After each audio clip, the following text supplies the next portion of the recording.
Okay, Tony. So, what do you think one of the biggest benefits are of using massage as a preventative measure? Well, massage, one, with training, with sports, with Ironman, with running, with swimming, creates tightness in muscles and joints. And so, what massage can do is come in and loosen that tightness in the muscles up. What happens when tightness is created in a muscle, it inhibits the circulation of that muscle, and so you're not getting as good of blood flow. And so by loosening the muscle and opening up the capillaries to the muscles, you can transport oxygen in there a lot better. The analogy I like to use with tight muscles is almost like a kinked water hose. So if you step on a water hose, you still get water flowing out the end of the hose, but it's not a full-on gush. And so it's the same thing with tightness. And if you feel tightness in a muscle, and a lot of times my clients can feel it, but I can certainly feel it with my hands. It's almost like that kink in the water hose. And so that area of the muscle that's not getting that good oxygenated blood can be a little tender and a little sore. And honestly, it inhibits the movement of that muscle. So massage can help free that up and help open up the circulation in that area and make the muscle feel better. Do you think do you think that would be the most effective way to kind of address that area? Because I know you could do a variety of things. You could do e-stim, you could do dry needling. Do you think it's the Yep. most effective way? Um, I think it depends on what's going on. And I've had people that have had trigger points, which are tight bands of muscle, that even after multiple massages and addressing it specifically is just not releasing. And so what I have seen happen in the case of like dry needling is you go in a little bit deeper with a very tiny needle, obviously, and you can get those muscles to release very quickly. So I look at dry needling. And what was the other thing that you mentioned? Like e-stim. E-stim. Hmm. E-stim is a way to quickly relax a muscle. And certainly if you were getting a chiropractic adjustment and wanted to relax a muscle, is a way to do that. Um, all of those things I feel like can enhance your between massage appointments, if you will. Now, for an endurance athlete like me who's doing Ironmans and half Ironmans and marathons, how often do you think I should, be in there to get a massage from a sports masseuse? Great question. So if you're at the peak, not even your peak, but let's say you're ramping up, you're halfway through your training cycle. I don't know, what does a training cycle typically look like? 4 months, 4 to 6 months? About 16 weeks. You break it up into Yeah, yeah. 3 blocks. So, once you're starting to get into some higher mileage on the bike and then obviously on the run, I don't know. I think every 2 weeks is probably good. In the worst case scenario, if it were financially, not if you're not able to come in every 2 weeks, then I would say once a month would be probably the minimum amount that you could get away with.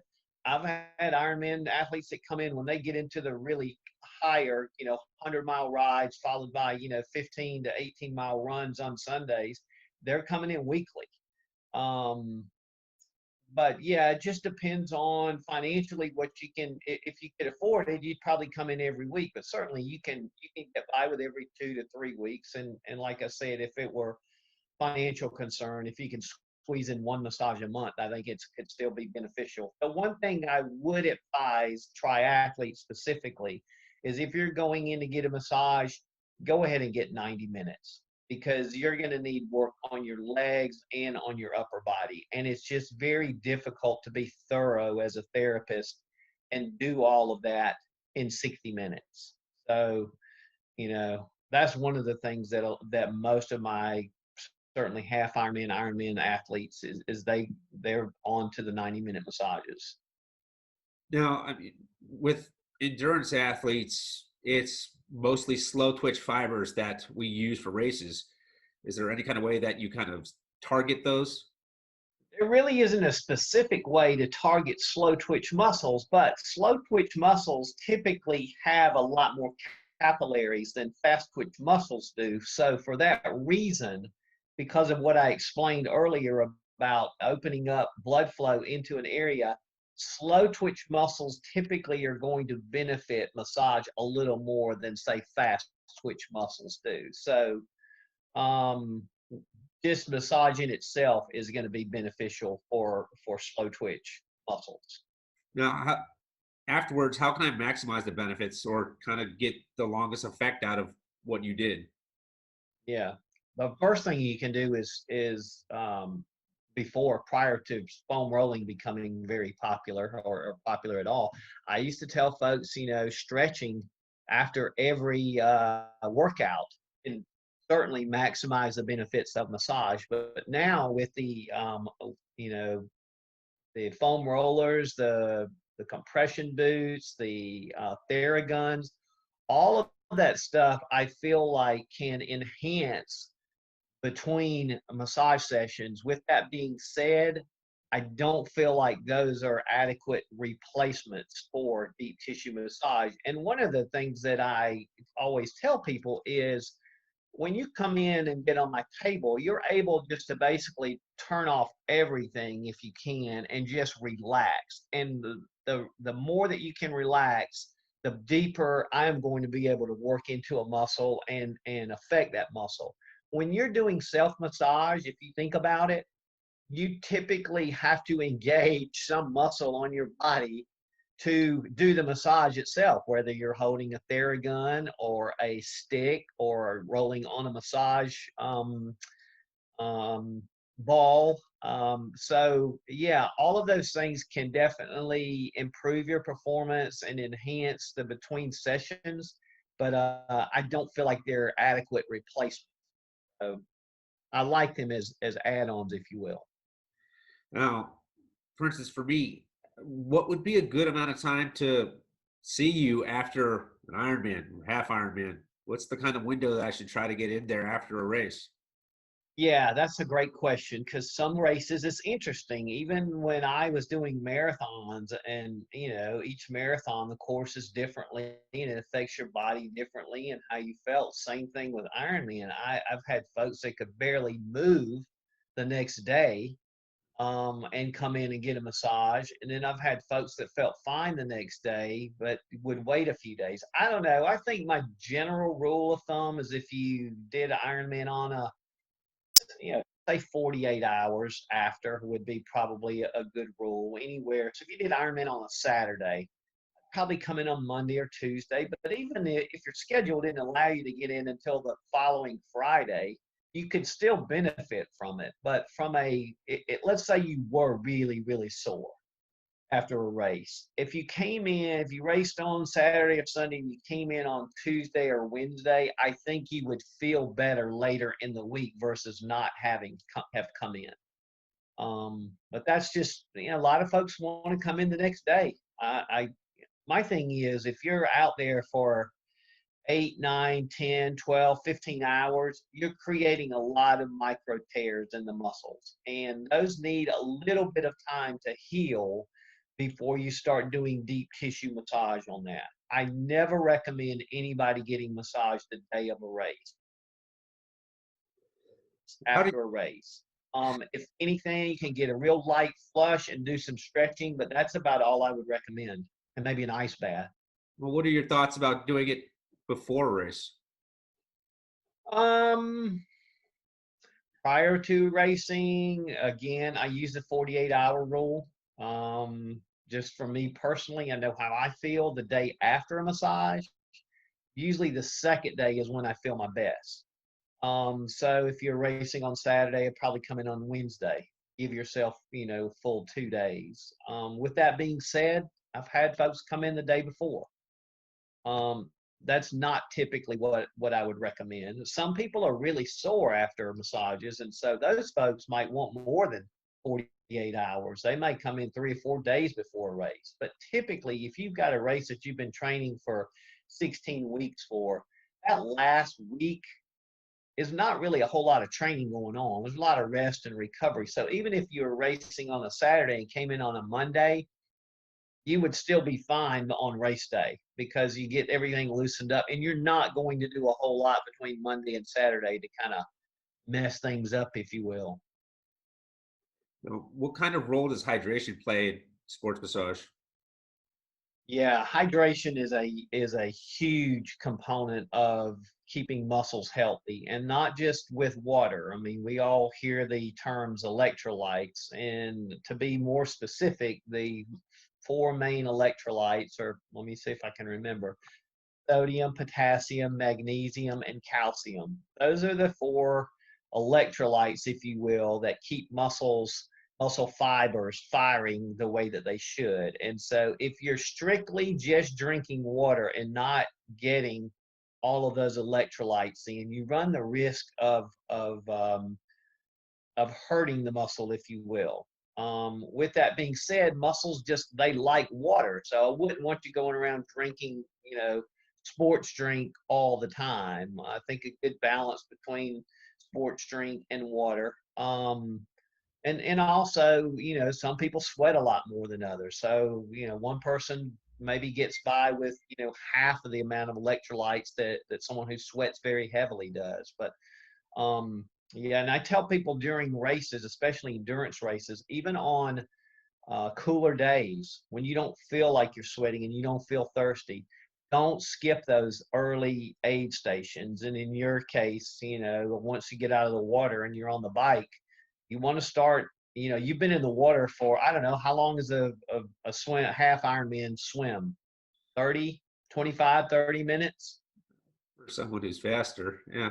Yeah, yeah, or so minimum of that, or say it took you 45 or 50 minutes. Now you're going to get on the bike and ride for if you're doing half Ironman, 4 to 6 hours probably, and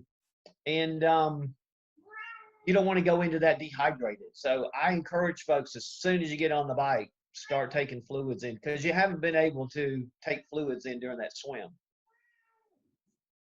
Okay. Now, compression boots, do you think it's kind of like a placebo effect where it's in your head, or do you think they actually have, a benefit that you can see? I think it could be both. I personally believe in the technology of the compression boots, and that they are squeezing, if you will, compressing, if you will, from the foot, because the good ones have chambers in them, and they start inflating from the foot, working their way up the leg. So they're pushing the fluids, the blood, back towards the heart, which is where you're going to get oxygenation and sent back out to the body. So I like them a lot. Um, I don't feel like they can replace massage, but they're a good add-on for sure. Okay. Now, how do you feel about, like, do you think non-athletes can benefit as much as athletes from getting regular sports massage, especially if they suffer from like chronic pain? Is it? Absolutely. That's a great question, because we're in Midtown and we're around a lot of like folks working 40, 50, 60 hours a week sitting at a desk. We see a lot of pain and discomfort around the neck and shoulder area. Not unlike, someone who's ridden for 4 or 5 hours on a bike in aero bars. You're going to get that. It's the same thing sitting at a computer hunched over a desk. So we wouldn't treat that person who is a non-athlete, if you will, any differently than we would treat someone who's just, coming off of a 6-hour ride. We're going to address, posture. In both cases, someone sitting on a bike, someone hunched over a desk, the muscles in the chest here are usually pulled forward. And if you can watch my shoulders, when I pull forward, the muscles on the back are kind of overstretched. And so we like to do a lot of work through here for both the athlete and the desk worker, if you will, to get this opened up to create relaxation in the muscles in the back. So it's the same, it's almost the same massage, if you will, for those two people, and they're doing two totally different things. But what they're doing creates the same pain, if you will. Do you see more of a kind of right side being more dominant with tightness and muscular issues with your typical desk jockey type worker? Mainly because I It notice I have a depends. thing because of working a mouse and extending my arm. Yeah, I mean, I absolutely see that, and we talk about that during the session. I encourage people, if you're using a mouse versus like typing a lot, we encourage folks to try to switch that up, go left-handed for a little while. We also are very big proponents of getting out of your desk and standing up. Now, you wouldn't want to do that at just a normal desk.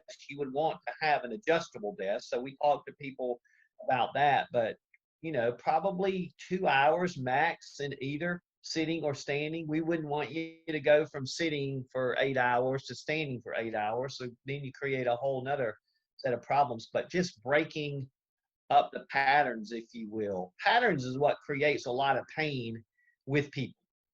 Patterns either sitting in an awkward position. If we talk about what we're doing right now, it looks like you've got your laptop like square in front of you, as I do.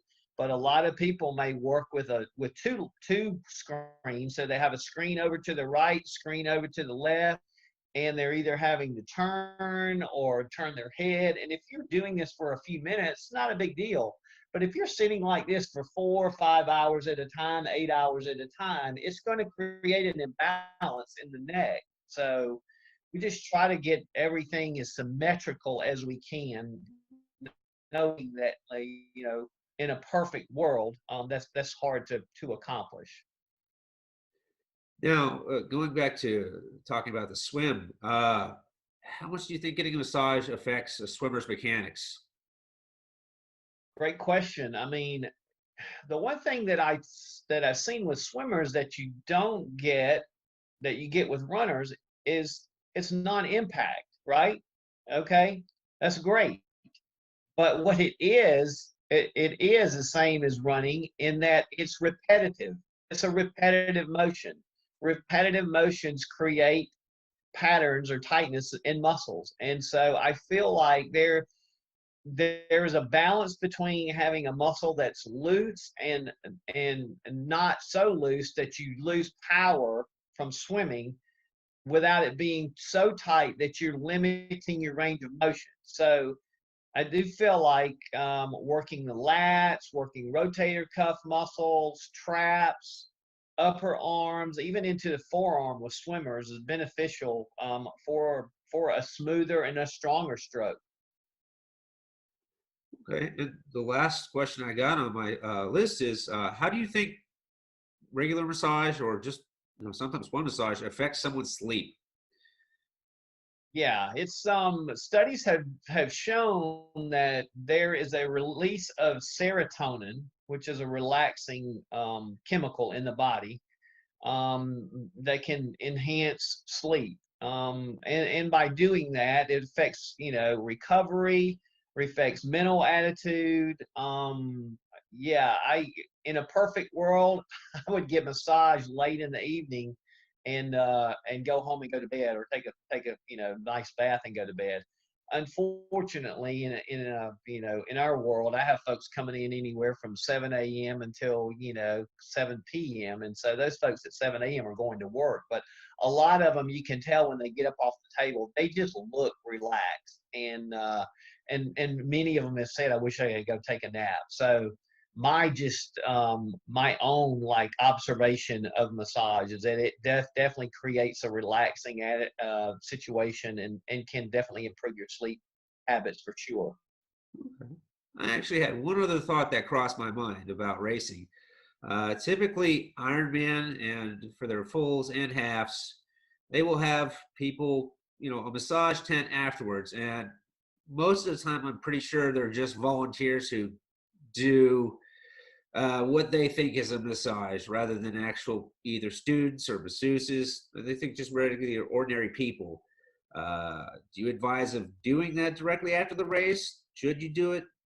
I would say, my advice on that is you don't want to get a lot of deep tissue work done after a race. in most cases, if they did just a very quick flush where they're just kind of, lightly brushing the muscle and then follow that up with some stretching, I think you'd be fine. The worst thing you could do though is to go lay down on the table and let somebody just, deep tissue massage for 30 or minutes to an hour right after a race. I think you would feel worse the next day than if you had waited. So what I recommend is just some gentle stretching.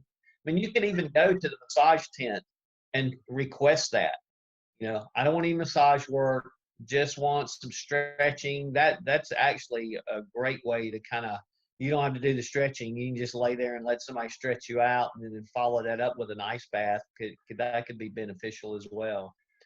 So I personally wouldn't want to get a massage right after a race. In fact, I think years ago I did. I had a hip that was bothering me after half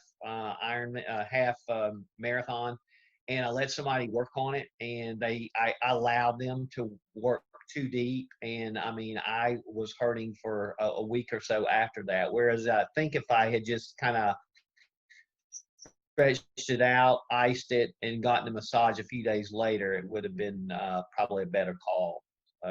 That's my advice on that. So I've actually done a couple of races where there've been relatively cold water swims, and I had got in afterwards, waited in there for about 10 minutes after the race was over. Is that something good to do, or is that something bad?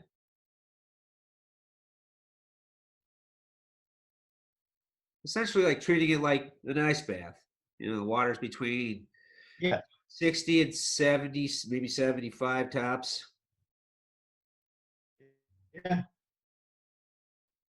I think that's a great idea.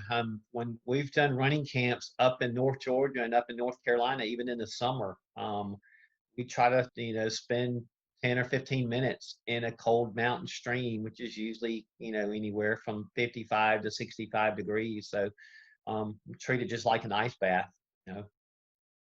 Okay. Well, Tony, thanks for meeting me today, and let me ask you some Yeah, questions. I appreciate it. you're welcome. It's good to see you, and I'm gonna reach out to you more now that I know, you're over there. Kind of, are you living by yourself? I got two cats. If you didn't hear the one, she's gone. I saw your tower over there, so I was like, you must have cats. So I'm without cats for the first time in like 18 years, and I'm missing them. But I think we're gonna hold off right now. We have a little dog. they're 16 and 14, and the one that was kind of coming over and meowing the whole time while we were talking, she is almost deaf. So that's kind of indicative of cats that have gone, lost their hearing. Is they tend to meow a lot and meow Yeah. louder. Yeah. So I get I that didn't on. even hear her. Oh yeah. Okay. No. Anyways, hang in there, man. Get outside, breathe some fresh air, and we'll talk to you soon, okay? All right. Thanks again, Tony. You're welcome. Take care.